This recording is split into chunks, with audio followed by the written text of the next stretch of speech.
சம புத்தி சமநோக்கு எப்படி இருக்கணும் அப்படின்ட்டு. அதுவும் இந்த மனசை வந்து ஃப்ரீயாக வைக்கும் அப்படிங்கிறதுக்கு தான். எல்லாமே ஆத்ம சமயமம் தான். ஆத்மாவை வந்து கண்ட்ரோல் பண்ணுறது எப்படி, அடக்கும் முறை, இதுதான் சொல்கிறேன். ஸோ இது இந்த சம புத்தி சமத்துவங்கிறது கூட நமக்கு வந்து மனசை வந்து கண்ட்ரோல் பண்ணுறதுக்கான வழிகள் தான் அப்படின்னு சொல்கிறார். அது எப்படி அப்படிங்கிறத அடுத்தது பார்ப்போம். இந்த சமபாவனைக்கு ஒரு 2-3 விஷயங்கள் சொல்கிறார். ஒன்று வந்து மண், கல், பொண்ணு, இந்த மாதிரி இந்த விஷயங்கள் எல்லாத்தையும் நம்ம வந்து சமமாகவே பார்க்கணும். இதை மண் வந்து லோ, கல் வந்து கிரேட்டு, இல்லை பொண்ணு அதை விட கிரேட்டு, அப்படிலாம் பார்க்கக்கூடாது அப்படிங்கிறார். ஏன்னா மண் இருந்தால் தானே நமக்கு சாப்பாடு கிடைக்கும், உயிர் வாழறதுக்கே அதுதான் மெயின்னு.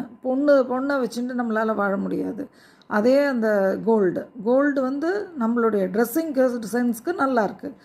கல் இதுக்கு சில சமயத்தில் மெடிசினல் பர்பஸ்க்கும் நல்லாயிருக்கு. நம்மளுக்கு இந்த இது கழுத்தில் வலி, தொண்டை வலி வந்ததுன்னா கோல்டு செயின் போட்டுக்கணும்பா, கொஞ்சம் போட்டுட்டோம்னா சரியாகும் அப்படிமா. அந்த மாதிரி விஷயம். கல், நவரத்ன கல், அது இது எல்லா கல்லும் சொல்கிறோம்.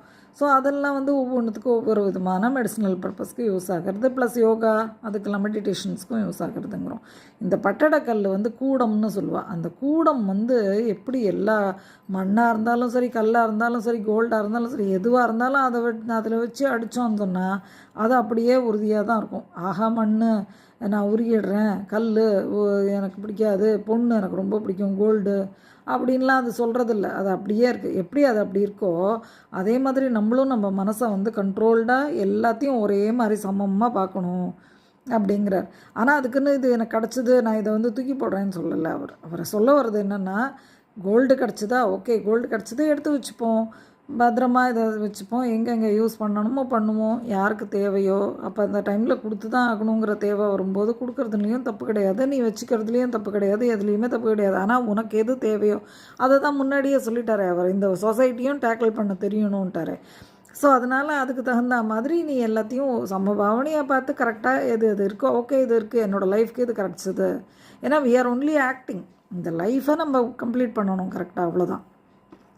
ஸோ அதுக்கு ஐ எம் ஹேவிங் திஸ், நான் இதை எப்படி வச்சுக்கிறேன், அந்த மாதிரி இருந்துட்டோன்னு சொன்னால் அது சமபாவனை. அதே மாதிரி இது எப்படி கிடைக்கும்னா ஞானம் விஞ்ஞானம் தான். இதையும் முதலியே சொன்னார், இப்போவும் சொல்கிறார். ஞானமும் விஞ்ஞானமும் நிறைஞ்சு இருந்ததுன்னா தான் இதெல்லாம் உங்களுக்கு சாத்தியமாகும். ஸோ நீங்கள் உங்களுடைய புத்தியை வளர்த்துக்கணும் அப்படிங்கிறத சொல்கிறார்.